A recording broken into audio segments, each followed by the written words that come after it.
కీర్తన.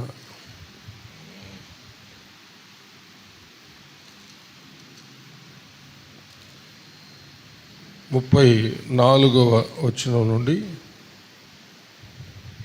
46వ వచనం వరకు అందరం కలిసి నిదానంగా అర్థం చేసుకుంటూ చదువుతాం. 106వ కీర్తన 34వ వచనం నుండి 46వ వచనం వరకు. యెహోవా వారికి ఆజ్ఞాపించినట్టు వారు అన్యజనులను నాశనము చేయకపోయిరి. అన్యజనులతో సహవాసం చేసి వారి క్రియలు నేర్చుకొండ్రి. వారి విగ్రహములకు పూజ చేసిరి, అవి వారికి ఉరి ఆయను. మరియు వారు తమ కుమారులను తమ కుమార్తెలను దయ్యములకు బలిగా అర్పించిరి. నిరపరాధ రక్తము అనగా తమ కుమారుల రక్తము తమ కుమార్తెల రక్తము ఒలికించిరి. కనాను దేశపు వారి బొమ్మలకు వారిని బలిగా అర్పించిరి. ఆ రక్తం వలన దేశము అపవిత్రమాయెను. తమ క్రియల వలన వారు అపవిత్రులైరి, తమ నడవడిలో వ్యభిచరించిన వారైరి. కావున యెహోవా కోపము ఆయన ప్రజల మీద రగులు కొనెను. ఆయన తన స్వాస్థ్యమందు అసహ్యపడెను. ఆయన వారిని అన్యజనుల చేతికి అప్పగించెను. వారి పగవారు వారిని ఏలుచుండిరి. వారి శత్రువులు వారిని బాధ పెట్టిరి. వారు శత్రువుల చేతి క్రింద అనపబడిరి. అనేక పర్యాయములు ఆయన వారిని విడిపించెను. అయినను వారు తమ ఆలోచనను అనుసరించి తిరుగుబాటు చేయుచూ వచ్చిరి. తమ దోషము చేత హీనదశ నొందిరి. అయినను వారి రోదనము తనకు వినబడగా వారికి కలిగిన శ్రమను ఆయన చూచెను. వారిని తలంచుకొని ఆయన తన నిబంధనను జ్ఞాపకము చేసుకొనెను. తన కృపా బాహుల్యమును బట్టి వారిని కరుణించెను. వారిని చెరగను పోయిన వారికందరికీ వారి ఎడల కనికరము పుట్టించెను. దేవుడు తన పరిశుద్ధ వాక్యమును మన ఆత్మీయ మేళ నిమిత్తమై మన వెనుకల్లో దీవించునుగాక. ఆమేన్. దయచేసి అందరు కూర్చోండి.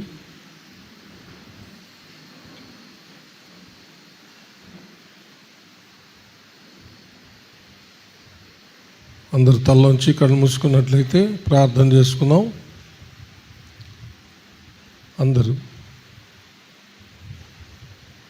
మహాపరిశుద్ధుడు అయిన మా ప్రియ పరలోకపు తండ్రి, దయగలిగిన మా దేవా యెహోవా, మీకు వందనములు, స్తుతులు, స్తోత్రములు చెల్లిస్తున్నాము. మీ దీన దాసుడునైన నన్ను మీ సిలువ చాటున మరుగు చేసుకొని నాతోనూ మా అందరితోనూ మాట్లాడమని క్రీస్తు పేర వేడుకొంచున్నాము తండ్రి. ఆమేన్. హల్లెలూయా.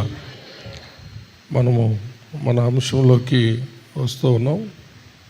అంటే అసలైన అంశంలోకి ఇంకా పోలేదు.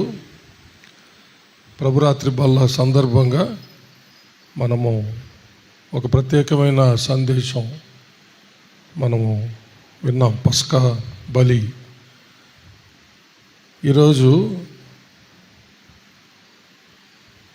పరిశుద్ధతను కాపాడుకొనుట ఎలా, పరిశుద్ధతను కాపాడుకొనుట ఎలా అనే అంశంలో మనము ఉన్నాము. అది కూడా ఉప అంశమే. అసలు అంశము దేవునితో కూడా, చెప్పండి, దేవునితో కూడా నోవాహు నడిచినట్టుగా మనం నడవాలి. అది మన అసలైన అంశము, మనకు వాగ్దాన వాక్యాన్ని బట్టి. కానీ దేవుడిచ్చిన ఉపాంశాలు కొంచెం మనము దేవుడిచ్చిన ఆత్మ ప్రేరేపణతో సంఘ క్షేమాభివృద్ధి కొరకు ఇవి మనము ధ్యానిస్తూ ఉన్నాం. పరిశుద్ధతను కాపాడుకునుట ఎలా అనే దాంట్లో మనము 7 విషయాలు మీకు నేను చెప్పాను. మొదటిది రాసుకున్న వాళ్ళు చూస్తే మీకు తెలుస్తుంది. ఒకవేళ ఇంతవరకు రాసుకోకపోతే ఈరోజైనా రాసుకోండి. పరిశుద్ధతను కాపాడుకొనుట ఎలా? మొదటిది జారత్వమునకు దూరంగా పారిపోవాలి. రెండవది విగ్రహారాధనకు దూరంగా పారిపోవాలి. మూడవది యవనేచ్ఛల నుండి దూరంగా పారిపోవాలి. నాలుగవది పాపముతో జోలి ఇక ఏమీ లేక ఉండాలి. ఐదవది కన్నులను పరిశుద్ధంగా ఉంచుకోవాలి. ఆరవది నోటిని పరిశుద్ధంగా పెట్టుకోవాలి. ఏడవది హృదయాన్ని పరిశుద్ధంగా పెట్టుకోవాలి. ఇవి 7 విషయాలు మీకు చెప్పాను. అయితే వీటిల్లో ఒకటి పూర్తిగా మనము ధ్యానించాం. మొదటిది జారత్వమునకు దూరంగా పారిపోవడం. అంటే అది దేవుడు చాలా స్పష్టంగా మాట్లాడాడు, అది నేర్చుకున్నాం. తర్వాత రెండవ పాయింట్లో మనం ఉన్నాం. ఏంటది? విగ్రహారాధనకు దూరంగా పారిపోవాలి. అందులో మనము విగ్రహారాధన అయిన ధనాపేక్షను చంపివేయాలి అని మనము నేర్చుకున్నాం. అదొక్కసారి చదువుతాము. కొలసీలకు రాసినటువంటి పత్రిక 3వ అధ్యాయము 5వ వచనం. కావున భూమి మీదనున్న మీ అవయవములను అనగా జారత్వమును, అపవిత్రతను, కామాతురతను, దురాశను, విగ్రహారాధన అయిన ధనాపేక్షను చంపివేయుడి. విగ్రహారాధన అనేది, ధనాపేక్ష అనేది విగ్రహారాధనతో సమానం. ధనాపేక్ష అనేది విగ్రహారాధనతో సమానం అన్నమాట. కాబట్టి విగ్రహారాధనకు దూరంగా పారిపోండి అని చెప్పింది పౌలు గారే. విగ్రహారాధన అయిన ధనాపేక్షను చంపివేయమని చెప్పింది కూడా ఆయనే.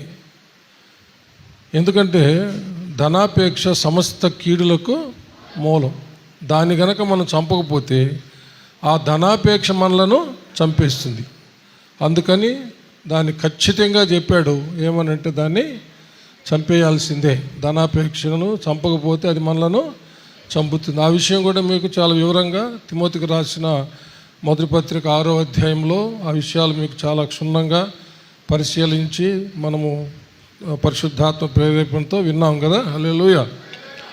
సరే, ఈరోజు ఆ యొక్క అంశంలోనే, ఏ అంశంలో విగ్రహారాధనకు దూరంగా పారిపోవాలంటే పరిశుద్ధతను మనము కాపాడుకోవాలి అనేది. ఇప్పుడు చదివినటువంటి వాక్య భాగమును బట్టి విగ్రహారాధన హీన దశ ఏంటి? విగ్రహారాధన హీన దశ.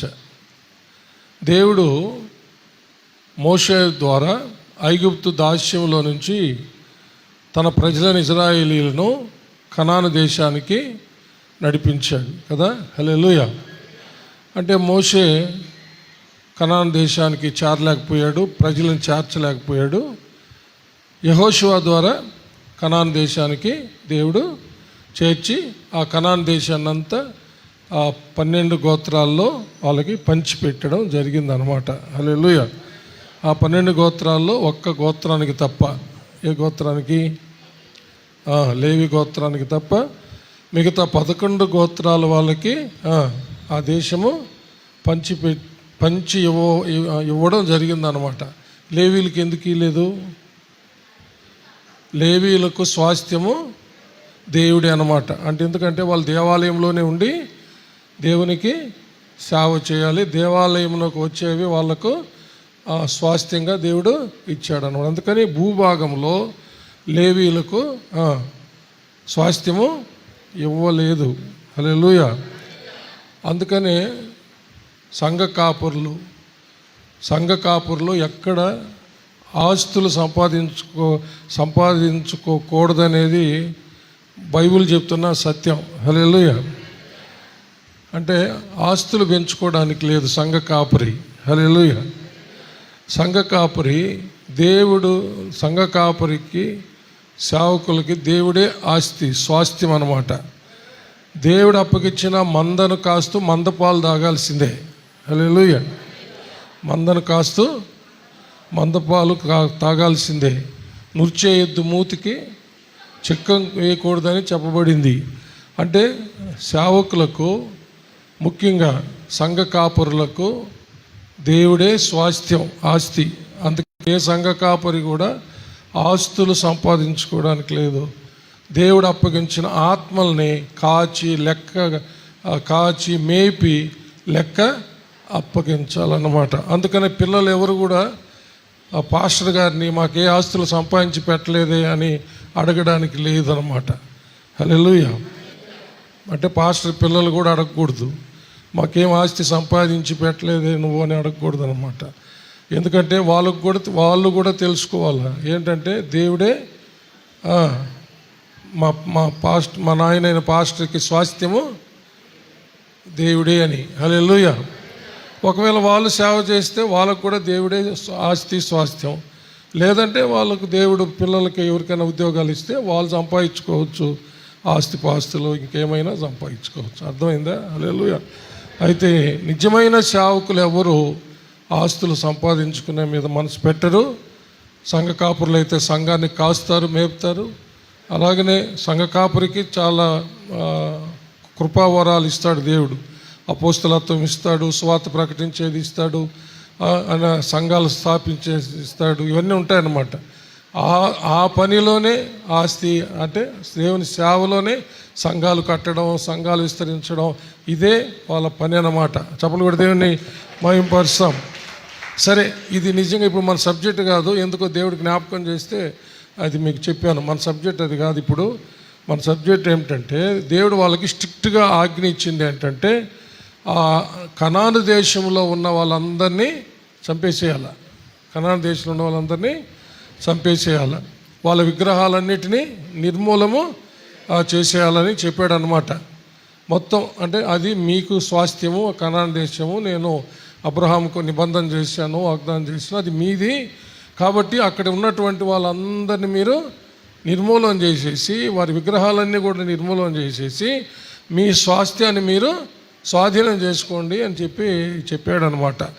అయితే వీళ్ళు ఏం చేశారంటే వాళ్ళని నిర్మూలన చేయకుండా ఆ అన్యులతో సహవాసం చేసి వాళ్ళ యొక్క విగ్రహాలకు పూజ చేయడం, వాటిని ఆరాధించడం, వాళ్ళతో కలిసి దేవుని యొక్క చిత్తానికి వ్యతిరేకమైనవన్నీ చేయడం మొదలుపెట్టారన్నమాట. ఎంత భయంకరంగా వాళ్ళు చేశారు అనేది మనం చదివాం. చూడండి, ఒకటి నేను మీకు చదువుతూ క్లుప్తంగా ఎక్స్ప్లెయిన్ చేస్తాను. జాగ్రత్తగానండి. బైబిల్ ఉన్న వాళ్ళు బైబిల్ తీసుకోండి. పైన కూర్చున్న వాళ్ళు కూడా బాల్కనీలో బైబిల్ చూడండి. కింద ఉన్న వాళ్ళు కూడా చూడండి. దేవుడు ఏమని ఆజ్ఞాపించాడు? యెహోవా వారికి ఆజ్ఞాపించినట్లు వారు అన్యజనులను నాశనము చేయకపోయిరి. ఇది ఒక పెద్ద తప్పు వాళ్ళు చేసింది. ఏంటంటే దేవుడు ఆజ్ఞ ఇచ్చాడు అన్నమాట. ఆజ్ఞ అతిక్రమమే పాపం కదా. కాబట్టి వీళ్ళు మొదట దేవుడిచ్చిన ఆజ్ఞని అతిక్రమించి మరలా వీళ్ళు పాపులయ్యారనమాట. అంటే ఈ విషయంలో కూడా వాళ్ళని నాశనం చేయమన్నాడు. వాళ్ళు నాశనం చేయడమే. వాళ్ళ సొత్తుని వాళ్ళు స్వాధీనపరచుకోవాల్సిందే. వాళ్ళ చేతుల్లో నుంచి వాళ్ళు నాశనం చేసి తర్వాత వాళ్ళ విగ్రహాలను నిర్మూలన చేయాల్సిందే కదా. కానీ వీళ్ళు వాళ్ళని నాశనం చేయలేదు, వాళ్ళ విగ్రహాలని నాశనం చేయలేదు అన్నమాట. ఎంత పొరపాటు చేశారు. తర్వాత అన్యజనులతో సహవాసం చేసి వారి క్రియలు నేర్చుకున్నారు.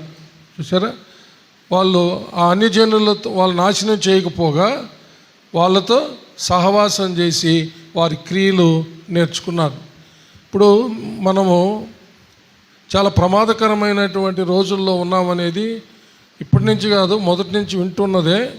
కానీ ఒకప్పుడు మన గ్రామ ప్రాంతాల్లో ఏదో పెద్దలు నేర్పించిన కొన్ని పద్ధతులు, ఏదో కొంచెం అక్కడక్కడ ఉన్నటువంటి క్రైస్తవ సంఘాల్లో, అంటే ఇప్పుడంటే సంఘాలు ఎక్కువగా పెరిగిపోయినాయి. అప్పుడున్న కొన్ని సంఘాల్లో క్రైస్తవులు కొన్ని ఆచార సాంప్రదాయాలు జరుపుకుంటూ ఉండేవాళ్ళు అన్నమాట. ఇది పెళ్ళిళ్ళలో, సమాధి కార్యక్రమాల్లో, అలాగనే ఆయా కార్యాల్లో. ఇప్పుడు ఏమైపోయిందంటే అనేక విధాలుగా అన్యుల కార్యాలను నేర్చుకొని వాటిని చేయడం ఎక్కువైపోయింది. ఆనాడు జరిగినట్టుగా వాళ్ళు ఏం చేశారు? అన్యజనులతో సహవాసం చేసి వారి క్రియలను నేర్చుకున్నారు.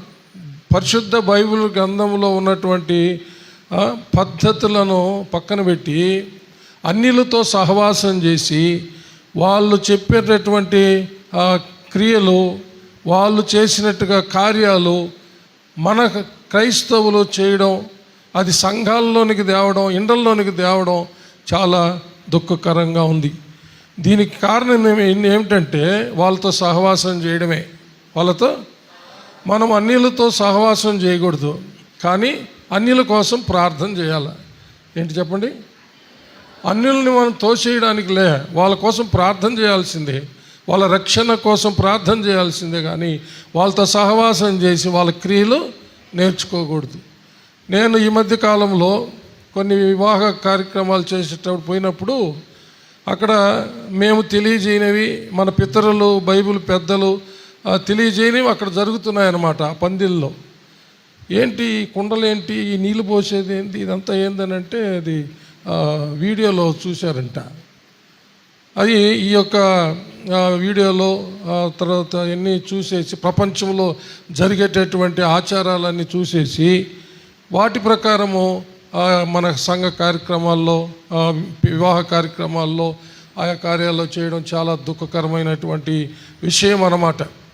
మనము పరిశుద్ధుడైన దేవుణ్ణి ఆరాధిస్తున్నాం. హల్లెలూయా. మహాపరిశుద్ధుడైన దేవుణ్ణి ఆరాధిస్తున్నాం మనం. హల్లెలూయా. ఆయన సెలవిచ్చింది ఇంకొక ఆజ్ఞ ఏమిటి? నేను పరిశుద్ధుడైనలాగున మీరును పరిశుద్ధులైండు అని చెప్పాడు. హల్లెలూయా. పెళ్లి పత్రికల్లో పరిశుద్ధ వివాహం అని వేస్తాం, పేరుకే పరిశుద్ధ వివాహం అని వేసేది. అంతా జరిగేది అన్ని ఆచారాలే, సాంప్రదాయాలే. బైబిల్లో మనకున్నటువంటి కొన్ని వివాహ సంబంధమైనటువంటి విషయాలు, అబ్రహాము తన కుమారుడికి వివాహం చేసిన పద్ధతి ఒకటి ఉంది. హల్లెలూయా. చప్పట్లు కొట్టి దేని మహిమపడదాం. అబ్రహాము తన కుమారుడిని ఇస్సాకు వివాహం చేసిన పద్ధతి ఒకటి ఉంది. ఎట్టపోయిందో పోయిందో అసలు ఇప్పుడు లేదు. అంటే అంతా చెప్పను, ఒక్కటి చెప్తా. అబ్రహాం వివాహం చేసిన పద్ధతులు ఏంటంటే, పెళ్లి కుమార్తె ఇంటికి పెళ్లి కుమారుడిని తీసుకొని పోకూడదు, అంతే. హల్లెలూయా. పెద్దలు పోయి నిశ్చితార్థం చేసుకొని రావాలా, పెద్దలు పోయి ప్రదానం చేసుకొని పెళ్ళికొడుకు దగ్గరికి అమ్మాయిని తీసుకొని రావాలి, పెళ్ళికూతురుని తీసుకొని రావాలి. మొత్తం మారిపోయింది. నిశ్చితార్థం ఒక మినీ మ్యారేజ్ లాగా, చిన్న మ్యారేజ్ లాగా అయిపోయింది. నిశ్చితార్థం ఒక చిన్న మ్యారేజ్, మళ్ళీ మ్యారేజ్ ఒక పెద్ద మ్యారేజ్ అయిపోయింది. రెండు పెళ్ళిళ్ళు చేసినట్టుగా ఉందన్నమాట. అంటే ఇవన్నీ మనకు సంబంధించినవి కానే కాదు అసలు. కానీ లోకంలో ఇప్పుడు ఏమంటారు, అందరూ కొంతమంది దైవజనులు ఏమంటున్నారంటే, మనము లోకంతో కూడా మనం కూడా మారిపోవాలంట. ఏంది? లోకంతో కూడా మారిపోవాలంట. అదేంది ఇది? లోకంలో నుంచి దేవుడు మనల్ని వేరు చేస్తే లోకంతో పాటు మనం కూడా పోవాలనేది ఎంత భయంకరమైనటువంటి శాటనిక్ థాట్ అది, సాతాను సంబంధం ఆలోచన అది. చెప్పండి. లోకం పోయినట్టు పోవాలండి కొన్ని సందర్భాల్లో అంటున్నారు. నో, యేసయ్య చెప్పినట్టు పోవాలా. చప్పలు కూడా దేని మహిమపడతాం. వాక్యం చెప్పినట్టు పోవాలా. హల్లెలూయా. పరిశుద్ధాత్మ దేవుడు నడిపించినట్టు నడవాలా. చప్పలు కూడా దేని మహిమపడతాం. వాళ్ళను వీళ్ళని చూసి ఒక సామెత ఒకటి ఉంది, ఈ మధ్యన పదే పదే జ్ఞాపకం చేస్తుండే పరిశుద్ధాత్మ దేవుడు అర్థం కావడానికి. ఏంటంటే, పులిని చూసి నక్క వాతలు వేసుకుందంట. ఇది పులికి సార్లు ఉంటాయి కదా, సార్లు ఉంటాయి, పులికి పైన సార్లు ఉంటాయి. ఆ పులిని చూసి నక్క వాతలు వేసుకుందంట. అట్లా అయిపోయిందనమాట. వాతలు వేసుకున్నంత మాత్రాన నక్క పులి అవుతుందా? అవుతుందండి. కానీ నక్కే, పులే. కానీ అలా అయిపోయిందన్నమాట ఇప్పుడు బతుకంతా. లోకాన్ని తెచ్చుకుంటున్నారు. పౌలు గారు ఎంత చక్కగా చెప్పాడు తెలుసా? తనకు లోకానికి తనను సిలువ వేసుకున్నాడంట. అది మనకు కావాల్సింది. ఏంది? లోకానికి తనను లోకానికి తను సిలువ వేసుకున్నంట. ఒకసారి గలతీయులకు రాసిన పత్రిక తీయండి, చివరి అధ్యాయంలోకి రండి. చివరి అధ్యాయం చాలా ముఖ్యమైనటువంటి విషయం మీకు జ్ఞాపకం చేస్తాను నేను ఈరోజు. హల్లెలూయా. 14వ వచనం. అయితే మన ప్రభు అయిన యేసుక్రీస్తు శిలువ యందు తప్ప మరి దేని యందును అతిశయించుట నాకు దూరమవునుగాక. దాని వలన నాకు లోకమునకు నేనును సిలువ వేయబడి ఉన్నాము. చప్పలు కొట్టాలి. హల్లెలూయా. హలో, దీనిని బాగా అర్థం చేసుకోవడానికి ప్రయత్నించండి. ఏమంటున్నాడు? నాకు లోకమునకు నన్ను సిలువ వేసుకున్నాను. అంటే నేను లోకంలో లేను, లోకం నాలో లేదు. ఇది ఏంటి? నేను లోకంలో లేను, లోకం నాలో లేదు. ఏం చేసుకున్నా నా లోకాన్ని అంటే చంపేసుకున్నా అంటున్నాడు. అంటే దాని అర్థం ఏంటి? లోకం అంటే ఏంది? శరీరాశ, నేత్రాశ, జీవడంబాలు. వాటిల్లో నేను లేను, నాలో కూడా అవి లేవు. చెప్పండి. వాటిల్లో నేను లేను. శరీరాశ, నేత్రాశ, జీవడంబాలనే లోకములో నేను లేను. అలాంటి వాళ్ళతో కూడా నేను సహవాసము చేయడములే. అలాగని అవి నాలో ఉన్నాయంటే నాలో కూడా లేవు. శరీరాశ, నేత్రాశ, జీవడంబము నాలో కూడా లేవు. నాలో చంపేసుకున్నా, లోకంతో కూడా నేను కలవకుండా నన్ను చంపుకున్నా. అర్థమైందా? దీనికి ఒక చిన్న మీకు అర్థమవడానికి ఎగ్జాంపుల్ చెప్తా. ఒక వ్యక్తి సినిమాలు చూడడం మానేశాడు అనుకో, మంచిదే. ఇంట్లో సినిమాలు చూస్తున్నాడంటే అప్పుడు అర్థమైంది. అప్పుడు బయట సినిమా హాల్స్కి వెళ్ళి సినిమాలు చూడలే, ఇంట్లో సినిమా చూస్తున్నాడంటే అర్థమైంది. అప్పుడు లోకానికేమో సిలువ వేసుకున్నాడు, కానీ లోపల మాత్రం లోకాన్ని చంపుకోలే. అదనమాట. అంటే ఇప్పుడు పౌలు గారు చెప్పేది ఏంది? సినిమా హాల్లోకి పోయి సినిమా చూడడం, ఇంట్లో కూడా సినిమా చూడడం. అదనమాట. లోకానికి నన్ను, నాకు లోకానికి సిలువ వేసుకున్నానంటే అర్థమైందా? హలో, చప్పలు కొట్టి దేని మహిమ పెడతాం. ఆ విధంగా మనము లోకానికి వేరైనటువంటి వాళ్ళం. హల్లెలూయా. కానీ చాలా చాలా కలుషితమైపోతాం. జాగ్రత్త. సంఘాలు కలుషితమైపోతున్నాయి, మనుషులు కలుషితమైపోతున్నారు. కానీ దేవుడు ఎవరి కోసం వస్తున్నాడండి? ఇప్పుడు ఎవరి కోసం వస్తున్నాడు ప్రభు? రెండోసారి గట్టిగా చెప్పాలా? పరిశుద్ధుల కోసం వస్తున్నాడు. 2026 సంవత్సరాల క్రితం పాపుల కోసం వచ్చాడు. వ్యక్తిగతంగా నశించిన దానిని వెదకి రక్షించుటకు మనుష్య కుమారుడు వచ్చెను. హల్లెలూయా. పాపుల కోసం వచ్చాడు. పాపులకు వైద్యుడిగా వచ్చాడు. నేను నీతిమంతుల కోసం రాలేదు, పాపుల కోసమే నేను వచ్చాను అన్నాడు. కాబట్టి చాలా ప్రాముఖ్యమైన విషయం. అందుకనే పౌలు గారు కూడా ఏమన్నారు? పవిత్రురాలైన సంఘముగా నేను ఒక్కడే పురుషునికి ప్రదానం చేశాను అన్నాడు. ఎవరిని? సంఘం అనే కుమార్తెని. కొరింథీయులకు రాసిన 2వ పత్రిక 11వ అధ్యాయం 2వ వచనం చదవండి. బైబిల్ తీయండి అందరూ. బైబిల్ తీయడమా? తీయండి అందరు తీయండి. బైబిల్ తీసేది నేర్చుకోవాలా, చదవడం చూసుకోవాలా. చదవమన్నప్పుడు చదవాలి. చదవమ్మా. దేవాశక్తితో మీ ఎడల ఆసక్తి కలిగి ఉన్నాను. ఎందుకనగా పవిత్రురాలైన కన్యకునుగా ఒక్కడే పురుషునికి, అనగా క్రీస్తుకు సమర్పింపవలెనని మిమ్మును ప్రధానము చేసి తిని. చప్పలు కొట్టి దేని మహిమ. హల్లెలూయా. ఒక్కడే పురుషుడని చెప్పడంలో ఉన్నటువంటి భావం ఇదే. ఏమంటున్నాడు? ఒక్కడే పురుషుడు. అంతకుముందు అనేక మంది పురుషులతో ఉన్నారన్నమాట. అంటే దాని అర్థం ఏంటంటే ఈ లోకస్తులతో సహవాసం చేసి లోక దేవతలు, లోక దేవుళ్ళతో ఉన్నారన్నమాట. ఇప్పుడు వాళ్ళందరూ అందరినీ రక్షించి, హల్లెలూయా, ఏం చేశాడు? ఇంకా వేరే పురుషుళ్ళే, వేరే దేవతలే, వేరే దేవుళ్ళే, అది తప్పని తెలుసుకున్నాం. ఇప్పుడు ఒకే ఒక పురుషుడు, ఆయనే యేసు క్రీస్తు. ఆయనకు మనము ప్రధానము చేయబడ్డాం, అంతే. హల్లెలూయా.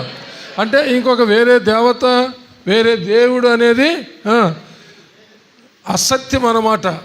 యేసుక్రీస్తు కాకుండా వేరే దేవుడు ఉన్నాడని, వేరే దేవత ఉన్నాడని వాదన అసత్యం. హల్లెలూయా.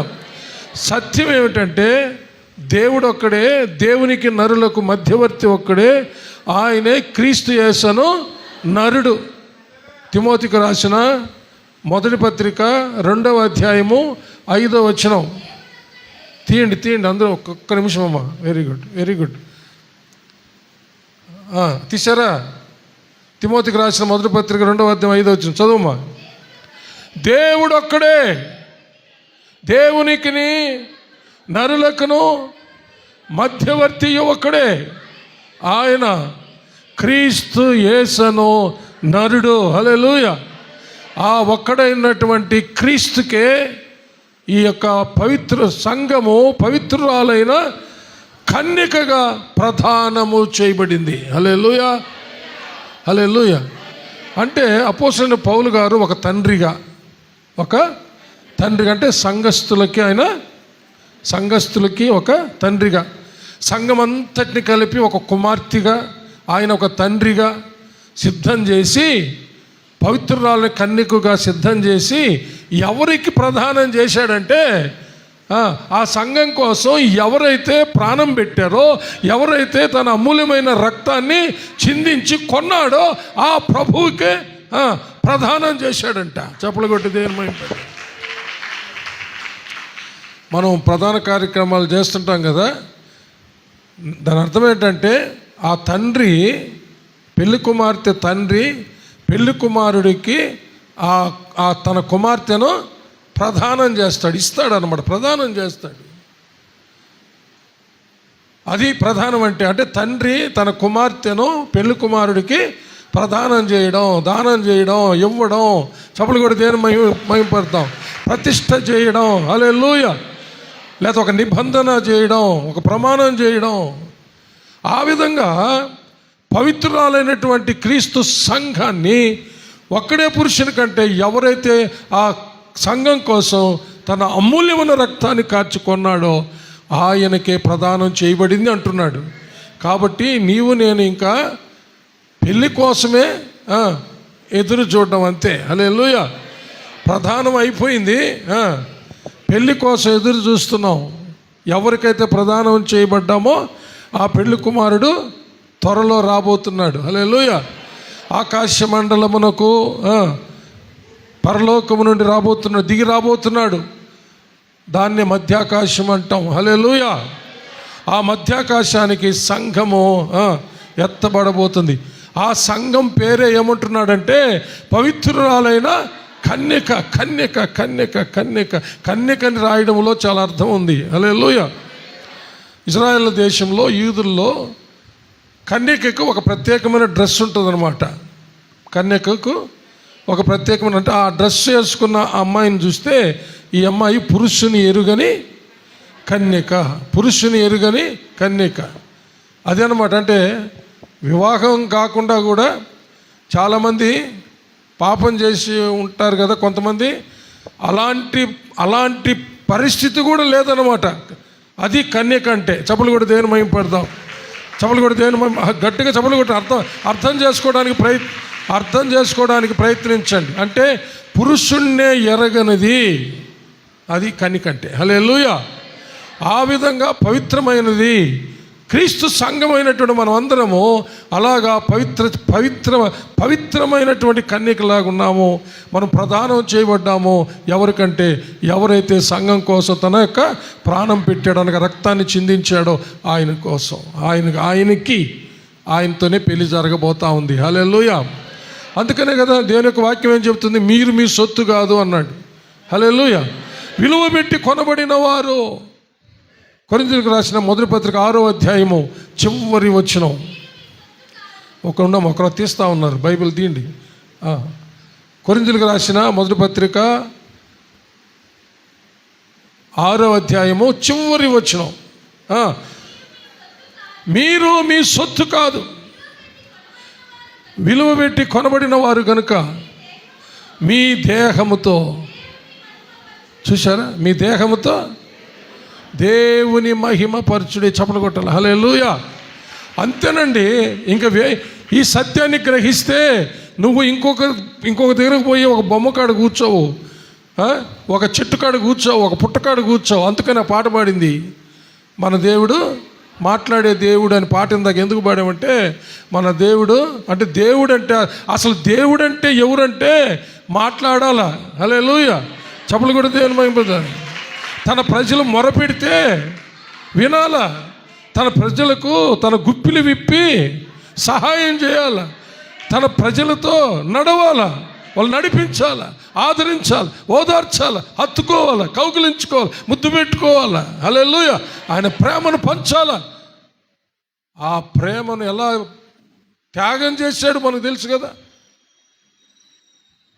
దేవుడు లోకమును ఎంతో ప్రేమించెను, కాగా ఆయన తన అద్వితీయ కుమారునిగా పుట్టిన వాని యందు విశ్వాసముంచు ప్రతివాడు నశింపక నిత్య జీవం పొందినట్లు ఆయనను.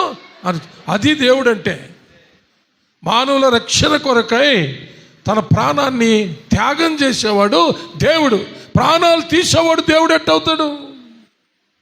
హలో, ప్రాణాలు తీసేవాళ్ళు దేవుడు ఎట్టవుతాడండి? ప్రాణం ఇచ్చేవాడు దేవుడు. చప్పలు కూడా దేవుని మహిమ పెడతాం. చాలామంది మీరు గుడికి పోయారు, ఏమి ఇచ్చారని అడుగుతూ ఉంటారు అనవసరంగా, అర్థం కాకుండా. అది ఇది పొందుకోవడానికి కాదు సంఘానికి వచ్చేది. హల్లెలూయా. హలో,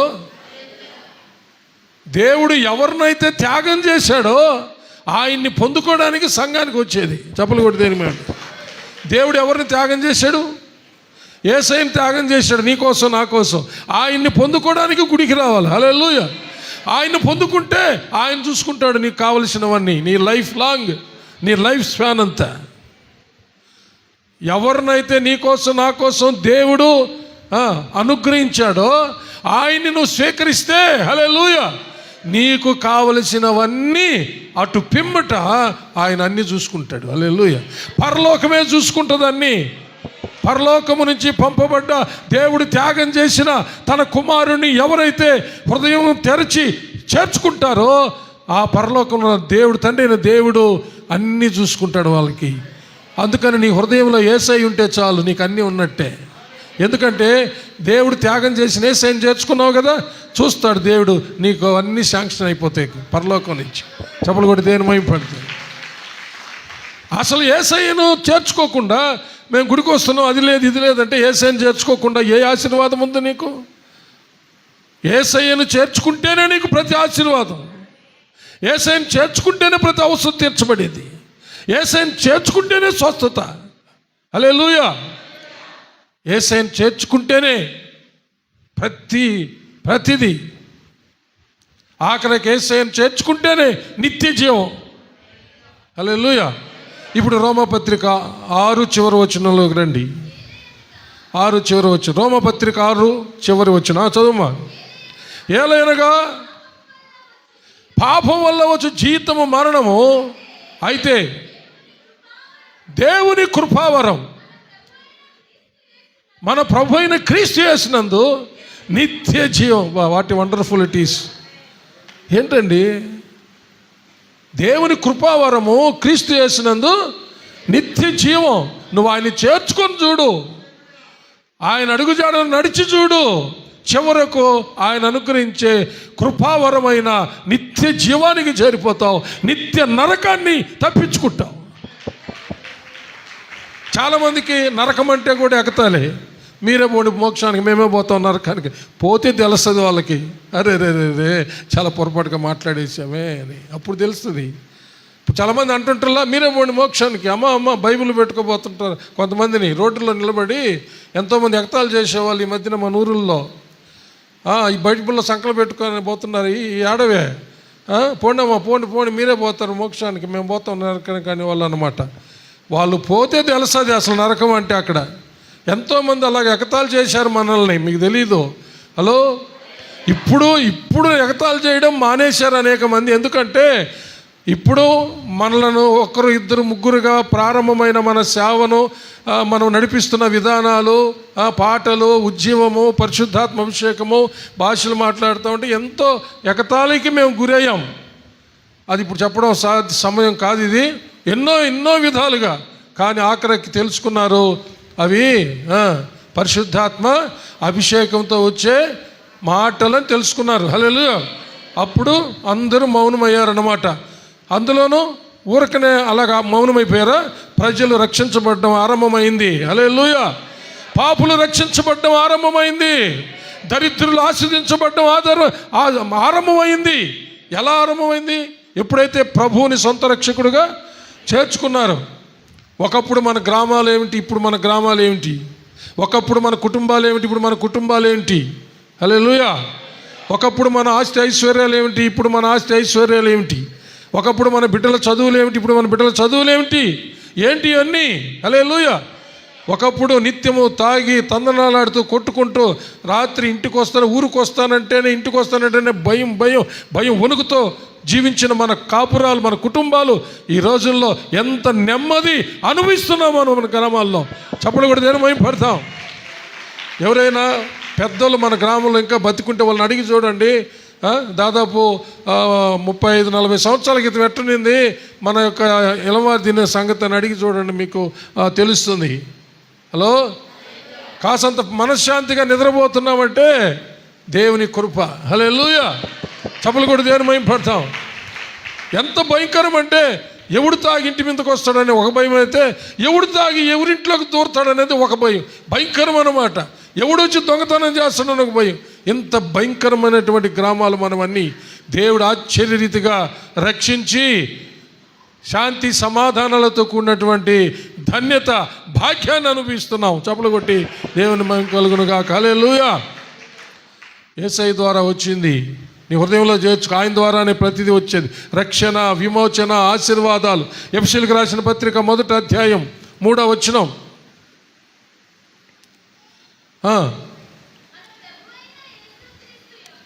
మన ప్రభు అయిన యేసుక్రీస్తు యొక్క తండ్రి యగు దేవుడు స్తుతింపబడునుగాక. ఆయన క్రీస్తునందు పరలోక విషయములలో ఆత్మ సంబంధమైన ప్రతి ఆశీర్వాదము, చప్పుడు కుట్టాలా? హల్లెలూయా. ప్రతి ఆశీర్వాదం మనకు అనుగ్రహించాడు. తండ్రి తన కుమారుడైన యేసుక్రీస్తు ద్వారా అనుగ్రహించాడు. కాబట్టి ఎవరు కావాలి నీకు ఆశీర్వాదాలు కావాలంటే? ముందు యేసుక్రీస్తు కావాలి. కాబట్టి గుడికి వచ్చేది ఎందుకయ్యానంటే నీకు కావాల్సిన అవసరాలు తీర్చుకోవడానికి. ఓకే, నేను కాదన్ను. నీ స్వస్థత కొరకే, నీ విడుదల కొరకే, నీ మనశ్శాంతి కొరకే, నీ యొక్క శాపాలు పోవడానికి మంచిదే. అయితే ఆ పాపాలు, ఆ శాపాలు, ఆ దరిద్రత అవన్నీ తీసేసి నీకు ఆశీర్వాదాలు అనుగ్రహించే యేసయ్య కావాలి కదా. యేసయ్య కావద్దా? బంగారు గుడ్డు కావాలా? బంగారు బాతు లేకుండా బంగారు గుడ్డు ఎట్టొస్తుంది? ఏం చంద్ర వస్తుందా? బంగారు గుడ్డు కావాలండి. బంగారు బాతు లేకుండా వస్తుందా? ఏం కావాలి? బంగారు గుడ్డు కావాలంటే బంగారు గుడ్డు పెట్టి బాతు కావాలి. హలో. కాబట్టి యేసయ్య లేకుండా యేసయ్య ఆశీర్వాదాలు ఎట్లా వస్తాయి? అనేక మంది ఇప్పటికి కూడా అడుగుతున్న మాట ఏంటంటే, మేము గుడికి పోయాము మాకు అనుకున్నది జరగలేదు, ఎందుకు మనం ఏరే గుడికి పోతాం, లేకపోతే మన దేవతలు మనకు లేరా, మన దేవుళ్ళు మనకు లేరా అనేటటువంటి ఆలోచనలో. ఎందుకంటే వాళ్ళకి ఈ యొక్క అవగాహన లేదు, ఈ జ్ఞానము లేదు. యేసుక్రీస్తును తండ్రి త్యాగం చేశాడు. ఆయనను చేర్చుకో, ఆయనతో పాటు సమస్తం అనుగ్రహిస్తాడు ఆయన. హల్లెలూయా. ఒకసారి రోమాలో ఉన్న సంఘస్థులు దుఃఖపడుతూ వేదన పడుతూ ఉన్నారు. ఆ విషయం ఎరిగినటువంటి పౌలు గారు వాళ్ళకి పత్రిక రాస్తూ అదే 8వ అధ్యాయం, రోమపత్రిక 8వ అధ్యాయం 32వ వచనాన్ని, ఒక్క నిమిషం అమ్మా, థ్యాంక్ యూ, తీసారా? రోమపత్రిక 8వ అధ్యాయం 32వ వచనం చదువుమా. తన సొంత కుమారుణ్ణి అనుగ్రహించుటకు వెనుక తీయక మనందరి కొరకు ఆయనను అప్పగించిన వాడు ఆయనతో పాటు సమస్తమును మనకెందుకు అనుగ్రహించడు? హలో, ఒకసారి క్లాప్స్ కొట్టండి, చప్పట్లు కొట్టండి. అప్పుడు వాళ్ళ ఆలోచన, వాళ్ళ వేదన గ్రహించి మాకేమి దొరకడం లేదు, ఏమి రావడం లేదు అని వాళ్ళు వేదన పడుతూ ఉంటే అప్పుడు వాళ్ళకి జ్ఞానాన్ని బోధిస్తున్నాడు. ఎందుకు మీరు అలాగ అనుకుంటున్నారు? దేవుడు తన సొంత కుమారుణ్ణి అనుగ్రహించాడు కదా, హల్లెలూయా. ఆయన శిలువ మరణానికి అప్పగించాడు కదా, అనుగ్రహించాడు, అప్పగించాడు. అనుగ్రహించాడు అనేది ఎక్కడుంది? యెషయా గ్రంథం 9వ అధ్యాయము 6వ వచనంలో ఉంది. ఏలయనగా తీండమ్మా, త్వరగా బైబిల్ తీయడం నేర్చుకోవాలి. అందుకని నేను ఆగుతుండేది. అమ్మాయి చదివేస్తానని చెప్పేసి ముగించగలను, మీరు బైబిల్ తీయాలని నా బాధ. ఏలయనగా మనకు శిశువు పుట్టెను, మనకు కుమారుడు అనుగ్రహింపబడెను. చప్పుడు కొట్టాలి, హల్లెలూయా. కాబట్టి తండ్రిని దేవుడు సర్వలోక రక్షణ కొరకు తన కుమారుణ్ణి అనుగ్రహించాడు. ఆ తర్వాత ఏమంటున్నాడంటే ఆయనను అప్పగించాడంట. రోమపత్రికలోకి వచ్చా మళ్ళీ. ఇప్పుడు ఆయన అనుగ్రహించాడు, ఆయనను అప్పగించాడు. దేనికి అప్పగించాడండి? శిలువ మరణానికి అప్పగించాడు. చప్పలు కూడా దేని భయపడతాం. దేనికి అప్పగించాడు?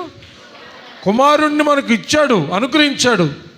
ఆ కుమారుణ్ణి నీ రక్షణ కోసం, నా రక్షణ కోసం, సర్వలోక ప్రజల రక్షణ కోసం లోక రక్షకుడుగా ఆయనను శిలువ మరణానికి అప్పగించాడు, బలి చేశాడు. నరికాడు అంటాను నేనైతే, హల్లెలూయా.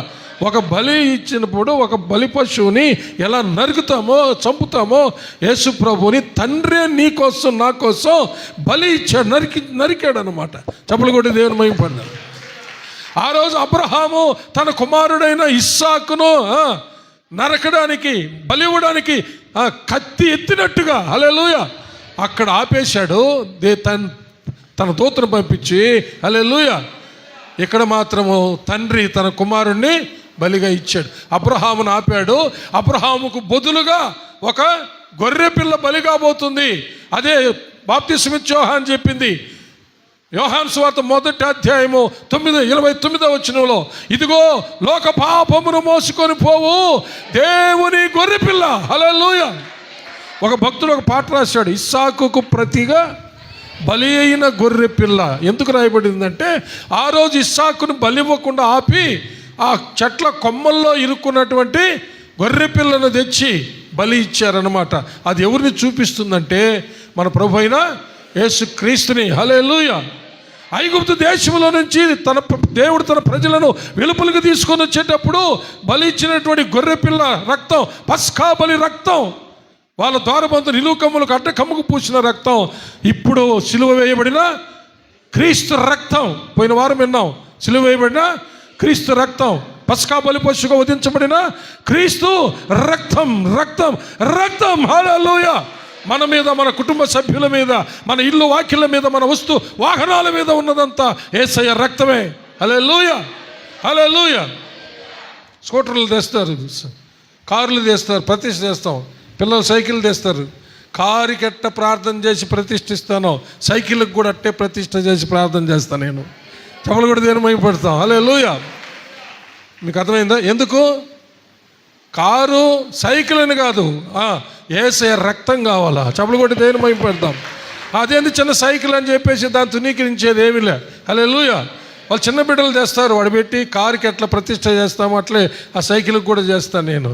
అది నేర్పించాడు దేవుడు. ఎందుకంటే సైకిలు, కారు అవి కాదు ప్రియులారా, యేసయ్య రక్తం కావాలి మనకు, హల్లెలూయా. చప్పలు కొట్టి దేని మహిమపడతాం, ప్రైజ్ గాడ్. కాబట్టి మన కోసం బలి అయినటువంటి ప్రభు, ఆయనను బలి ఇచ్చినటువంటి దేవుడు అంట, ఆయనతో పాటు సమస్తం ఎందుకు ఇవ్వడు అని అడుగుతున్నాడు. వాళ్ళు వేదన పడుతూ ఉంటే, నాకు అది లేదు, ఇది లేదు, గుడికి పోతే అది రావడం లేదు, ఇది రావడం లేదు, అది జరగలేదంటే వాళ్ళు బాధపడుతుంటే ఆ మాట అంటున్నాడు. ఇప్పుడు చదవండమ్మా, రోమా 8:32. తన సొంత కుమారుణ్ణి అనుగ్రహించుటకు వెనుక తీయక మనందరి కొరకు ఆయనను అప్పగించిన వాడు ఆయనతో పాటు సమస్తమును ఎందుకు అనుగ్రహింపడు? నీకు కావలసిన సమస్తాన్ని ఎందుకు అనుగ్రహించడు అని అడుగుతున్నాడు పౌలు గారు. ఆయన గ్రహించాడు ఆ సత్యాన్ని.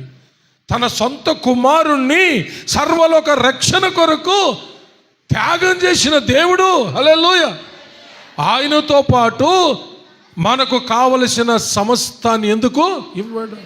ఒక తండ్రికి తన కొడుకు కంటే ఎక్కువ ప్రియమైనది ఏమైనా ఉంటుందా?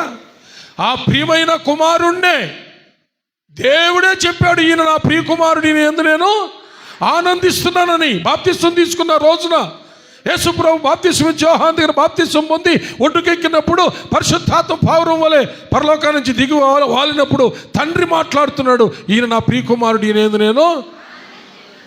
దేవుని ప్రియమైన కుమారుణ్ణే నీకోసం త్యాగం చేశాను అంటున్నాడు. హల్లెలూయా. దేవుడు తన ప్రియమైన కుమారుణ్ణే, తన సొంత కుమారుణ్ణే నీకు త్యాగం చేశాడు కదా. నీకు కావలసినవి ఇంక ఇవ్వడా? కుమారుణ్ణే నీ రక్షణ కోసం, అవసరమైతే నీ రక్షణ కోసం, సర్వలోక రక్షణ కోసం బలి, పరిశుద్ధుడైన మానవుడు అవసరమైతే పరిశుద్ధుడైన తన కుమారుణ్ణి పరిశుద్ధుడైన మానవుడిగా పంపించి బలి ఇచ్చాడే. ఇంకా ఆయనతో పాటు ఇంకేమి నీకు ఇవ్వడా? నీకు కావాల్సిన ఇవ్వడా? ఎందుకు వేదన దిగులు పడుతున్నావు అని అంటున్నాడు. ఇది కూడా నమ్మాలి మనం. హల్లెలూయా. మన రక్షణ కోసం దేవుడు తన కుమారుణ్ణి బలిగా త్యాగం చేశాడు. ఆయనతో పాటు సమస్తం అనుగ్రహించే దేవుడు. చప్పట్లు కొట్టాలి. హల్లెలూయా. ఇది సత్యం. దీన్ని వదిలిపెట్టేసి అన్యులతో సహవాసం చేస్తూ, అన్యుల విగ్రహారాధనలో పాలు పొందుతూ, అన్యుల యొక్క అలవాట్లు నేర్చుకుంటూ, వాళ్ళ క్రియలు నేర్చుకుంటూ, ఇంకా వాళ్ళ యొక్క భయంకరమైన అన్ని విషయాలు ఏమేమో మన ఊర్లోనే చెప్పండి. చాలామంది ఇప్పుడు అంటే ఒకప్పుడు సపరేట్గా ప్రత్యేక గ్రామం అంటే ఈ గ్రామంలో తాత ముత్తాతల నుంచి ఉండే వాళ్ళే ఉండేవాళ్ళు. ఇప్పుడు ఇది టౌన్ సిటీ అయిపోయింది. అనేక మంది ప్రజలు వచ్చేసారు మన గ్రామాల్లో. అక్కడక్కడ ఉద్యోగాలు చేసేవాళ్ళు, అనేక ఆచార సాంప్రదాయాలు కలిగిన, అనేక పద్ధతులు కలిగిన వాళ్ళు, అనేక దేవతలు దేవుని కొలిచే వాళ్ళంతా వచ్చేస్తున్నారు. వాళ్ళు ఏం చేస్తున్నారు? వాళ్ళవన్నీ నేర్పిస్తూ ఉన్నారు. ఏం చేయాలి ఇప్పుడు? మనం ఏం చేయాలా? అనేక మంది వాళ్ళని నేర్చేసుకుంటున్నారు. ఆ రోజు వాళ్ళు చేసింది అదే. వాళ్ళని నిర్మూలన చేయండి, వాళ్ళ విగ్రహాలు నిర్మూలన చేయండి. వాళ్ళ విగ్రహాలుంటే మీరు నన్ను ఆరాధించకుండా వాళ్ళు చేస్తారు, నాకు దూరం చేస్తారు. అప్పుడు మీరు నాకు దూరమై నాకే కోపం కలిగించి నా ఉగ్రతకు మీరు గురవ్వాల్సి వస్తుంది. కాబట్టి మీరు వారి నిర్మూలన చేయంటే చేయలే, వారి విగ్రహ నిర్మూలన చేయాలంటే చేయలే. చేయకపోగా వాళ్ళతో సహవాసం చేసి వాళ్ళ క్రియలు నేర్చుకున్నారంట. అందుకనే వాళ్ళు హీన దశకు వచ్చారు. హలో, అది ఇంకా ఉంది. ఒక్క వచనంలోనే ఇప్పుడు మాట్లాడుకుంటూ వచ్చాం. ఇంకా వాళ్ళు ఏం చేశారో తర్వాత రోజుల్లో నేర్చుకుంటాం.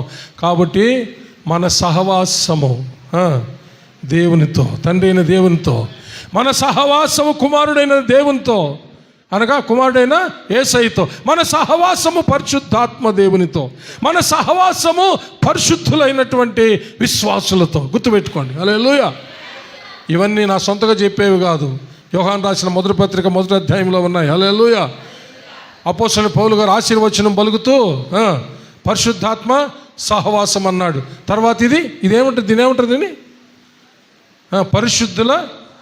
పరిశుద్ధుల సహవాసం, విశ్వాసుల సహవాసం. మంచి విశ్వాసులు పాపమును తిరస్కరిస్తూ పరిశుద్ధతను కాపాడుకునే వాళ్ళతో స్నేహం చేయాలి. సంఘంలో ఉండే వాళ్ళందరూ అలాగే ఉంటారని నేను చెప్పను, కానీ కనిపెట్టాల ఎవరు నిజంగా పాపాన్ని ద్వేషిస్తున్నారు, పాపం జోలికి పోకుండా ఉన్నారు, ఎవరు పవిత్రంగా జీవిస్తున్నారు, నిజమైన విశ్వాసులు ఎవరు, వాళ్ళతోనే సహవాసం చేయాలి. కాబట్టి మన సహవాసం అయితే తండ్రి అయినా దేవునితో, కుమారుడైనా క్రీస్తుతో, పరిశుద్ధాత్మ దేవునితో, పరిశుద్ధులైన విశ్వాసులతో. దేవుడట్టి కృప మనకు అందరికి దయచేయునుగాక. ఆమేన్. హల్లెలూయా. కాబట్టి మోకరించండి, దిగులు పడబాకండి. దేవుడు తన కుమారుడైన యేసుక్రీస్తుని ఇచ్చాడు, ఆయననే అప్పగిచ్చేసాడు. ఆయనతో పాటు అన్నీ ఎందుకు ఇవ్వడు? నీకు కావలసినవన్నీ ఇస్తాడు. నీకు కావలసినవన్నీ ఇస్తాడండి.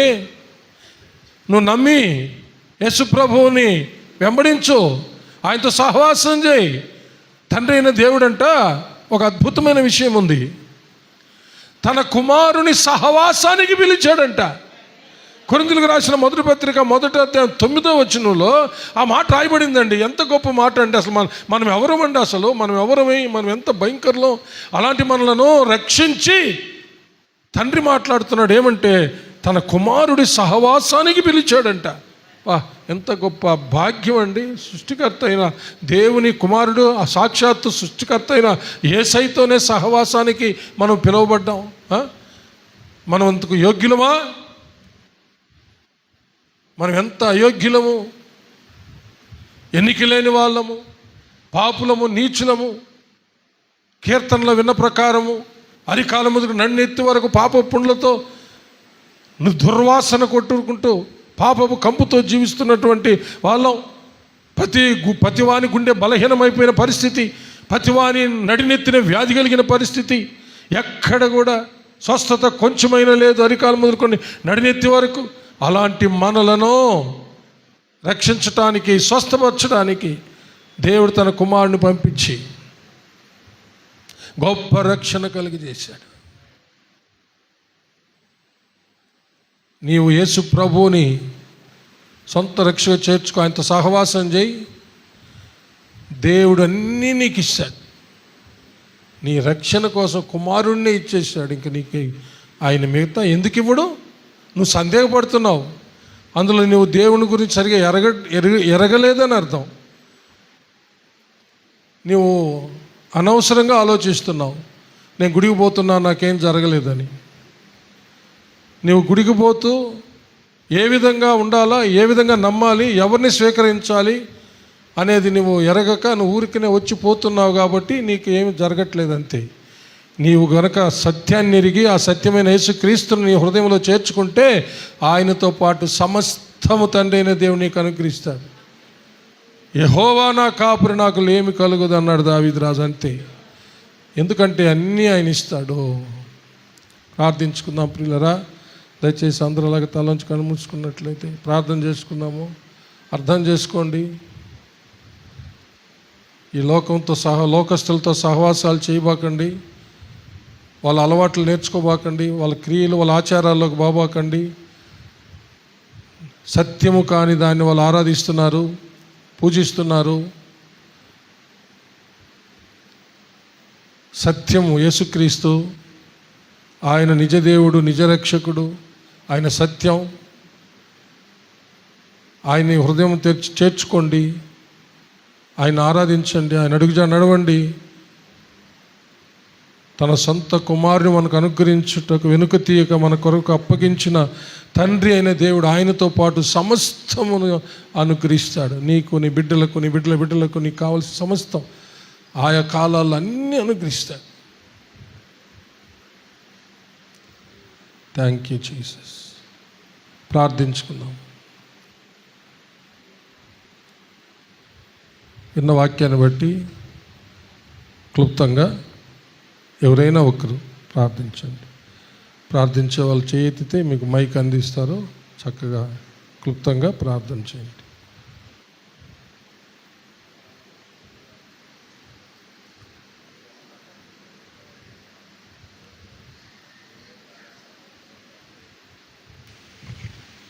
పరిశుద్ధ దినమున నా ప్రభువా, నీ దయదాసును నా తండ్రి ఆత్మపూర్ణులుగా చేసిన నా తండ్రి, అలనాడు నా తండ్రి ఇజ్రాయేల్ నా తండ్రి నాయన దేశంలో తండ్రి ఇదిగో నాయన ఐగుప్తుల నుంచి నా తండ్రి రక్షించాడు నా తండ్రి ఇజ్రాయేల్ నాయన. దేవుడు కనాను ప్రజలను నా తండ్రి నాశనం చేయమని నాయన ఇజ్రాయేలుకి సెలవు ఇవ్వగా ప్రభువా, ఆ ఇజ్రాయేలీలు నా తండ్రి నాయన కనాను ప్రజలతో సాంగత్యం చేస్తూ వాళ్ళు విగ్రహాలను పూజిస్తూ వాళ్ళు నా తండ్రి నాయన వాళ్ళ అమ్మాయిలను నా తండ్రి వివాహం చేసుకుంటూ వీళ్ళు వాళ్ళు చేసుకుంటూ సాంగత్యం చేస్తూ నాయన లోకములో కలిసిపోయారు నా తండ్రి. దేవుడు చేసిన కార్యములు మర్చారు, దేవుడు చేసిన తలంపులు మర్చారు నా తండ్రి నాయన. దేవుడికి నా తండ్రి కోపాగ్ని చెలరేగింది నా తండ్రి నాయన. ఇదిగో దేవుడు చేసినటువంటి కార్యములు నా తండ్రి మర్చిపోయి నా తండ్రి నాయన ఇజ్రాయేల్ చేశారు చేసిన పాపముల గురించి నా తండ్రి ఉదయకాలంలో నా తండ్రి నాయన బయలుపరిచారు నా తండ్రి నాయన. ప్రభా, మేము మా సొత్తు కాదని నా తండ్రి నాయన ఇలువ పెట్టి కొనబడిన వారుగా నా తండ్రి నాయన, తన రక్తం ఇచ్చి నా తండ్రి కొనబడిన వారిగా నా తండ్రి ఉన్నామని నా తండ్రి నాయన ఉదయకాలంలో నా తండ్రి నాయన బయలుపరిచారు నా ప్రభా దేవా. తండ్రి ఉదయకాలంలో నీ నామమును స్తుతిస్తున్నామయ్యా, నీ నామమును ఆరాధిస్తున్నాము నా తండ్రి నాయన. ఇదిగో తండ్రి నాయన దేవుడు, కుమారైన దేవుడు, పరిశుద్ధాత్మ దేవుడు నా తండ్రి ఎవరైనా తండ్రి నాయన తన హృదయపూర్వకముగా నాయన ఆరాధించినప్పుడు నా తండ్రి నాయన ఏ విషయంలోనూ భయపడని అవసరం లేదు నా తండ్రి, ఏ విషయంలో దుఃఖపడిన అవసరం లేదు నాయన, దిగులు పడిన అవసరం లేదు నాయన. ఆయన సరక్తం ఇచ్చిన తండ్రి తన కుమారుని ఈ లోకానికి పంపించిన దేవుడు మన అవసరములు తీర్చడ, మన వ్యాధులు తీర్చడ, మన బాధలు తీర్చడ, మన సమస్యలు తీర్చడ, మన శోధనలు తీర్చడ చెప్పిన తన ఉదయ కాలంలో నా తండ్రి బయలుపరిచారు నాయన. మేమందరము నా తండ్రి నాయన మా పాప భారములన్నీ నా తండ్రి నేను మీ ముందే వేసుకొని నా తండ్రి నాయన సిలువలో మరణించిన క్రీస్తుని వైపు చూచుటకునగా ఆయన నామమును గణపడిచి స్తుతించి ఆరాధించుటకు నా తండ్రి నాయన ప్రతి ఒక్కరికి సహాయం దయచేయి నా తండ్రి దేవా. ఇదిగో మేము నా తండ్రి నాయన ఇశ్రాయేలులాగా నా తండ్రి నాయన ఇదిగో నాయన కనాన ప్రజలను నాశనం చేయటంతో సాంగత్యం చేస్తున్న తండ్రి విగ్రహాల్లో నిమగ్నమైపోయిన వారిగా కాకుండా నా తండ్రి నాయన దేవుని విశ్వాసం కలిగిన తండ్రి ఆయన కృపలో, ఆయన ఆదరలో, ఆయన దయలో, ఆయన కరుణ కటాక్షములో జీవించేవారిగాను, ఆయన నామమును స్తుతించి ఎల్లవేళ కీర్తించి ఆరాధించేవారిగాను, అన్నిల కొరకు ఆయన నిత్యము మేము ప్రార్థన చేసేవారిగాను ఉండటం కూడా ప్రతి ఒక్కరికి సహాయం దయచేయమని నీ దయగలాస్తముల ద్వారా ముట్టి ఆదరించి బలపరచమని యేసయ్య నామమున వినయంతో అడిగి ఏడుకొని ప్రార్థన చేస్తున్నావు నా పరమ తండ్రి. ఆమేన్. సర్వశక్తిగల దేవుడు మన ప్రార్థన ఆలకించినందుకు స్తోత్రములు చెల్లించుకుందామండి. చేతులెత్తి దేవా స్తోత్రం స్తోత్రం స్తోత్రం హల్లెలూయా. దయచేసి సంఘ ప్రకటనలు చేస్తూ